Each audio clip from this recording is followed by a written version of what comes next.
Machine learning has come a long way, but it is still very different from how your brain works. For AI to move on to the next stage, called AGI, overall, it's clear that machine learning doesn't have much in common with the brain. In fact, the only real similarity is that both are made up of things called neurons that are connected by things called synapses. The signals are different, the time scale is different, and there are a number of reasons why ML algorithms can't work in biological neurons. Neurons are so slow compared to a computer that they work in a very different way.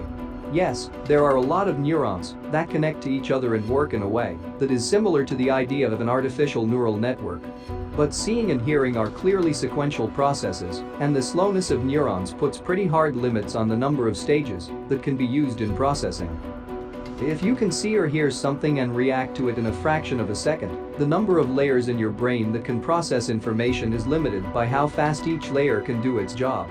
The slow speed of processing also makes it unlikely that big training sets like those used in machine learning could work in a biological setting. Artificial neural networks can only work when their layers are set up in a certain way. If signals from later layers can go back to earlier layers, the basic backpropagation algorithm doesn't work because the gradient descent surface of the network is no longer constant. Looping connections give a neural network a certain amount of internal memory, so it can make different outputs from the same inputs depending on how it is set up on the inside. This is great for the idea of more human-like thought processes, but not so great for a feed-forward artificial neural network. What exactly is a perceptron? The perceptron's algorithm is different and doesn't fit with what we know about real neurons. The most basic addition that perceptrons do doesn't work for neurons, except in some cases. The refractory period of a neuron, which lasts about 3 milliseconds after each spike, causes neurons to miss incoming spikes, which leads to wrong summations. When you add 6 and 1, you always get 6, not 7, as the sum might suggest.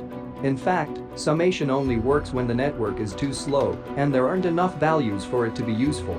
In general, it doesn't work to think that the value of a perceptron represents the number of times a biological neuron spikes. Machine learning depends on neuron values and synapse weights that are pretty accurate, but neither of these things makes sense in a biological setting. The more a neuron's value needs to be represented, the slower each layer of the network has to run. About 10 different values could be represented by a neuron, not the floating point numbers that are typical of artificial neural networks. Setting precise synapse weights is even worse. In machine learning, what are synapses? Some theoretical ways of setting synapse weights might be helpful, but the biological data we have shows that synapse weights are mostly set by chance. Synapses are mostly digital, with a weight of either 0 or 1. And any intermediate values only show how sure the value is or how easy it is to remember or forget that particular piece of information.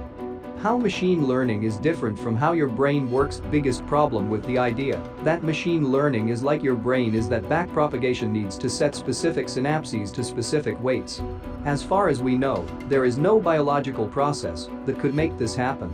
Synapse weights change when the neurons they connect fire almost at the same time, but the infrastructure needed to set any specific synapse would require several neurons, which would make it pointless to store information in synapse weights. Lastly, the human brain needs very little power because neurons don't fire very often, on average, once every 2 seconds. With these low firing rates, there is no way that your brain is like an artificial neural network, which fires more or less constantly. Even though the more recent neuromorphic field has made some progress in the right direction, it still relies mostly on backpropagation and setting specific synapse weights, neither of which makes sense.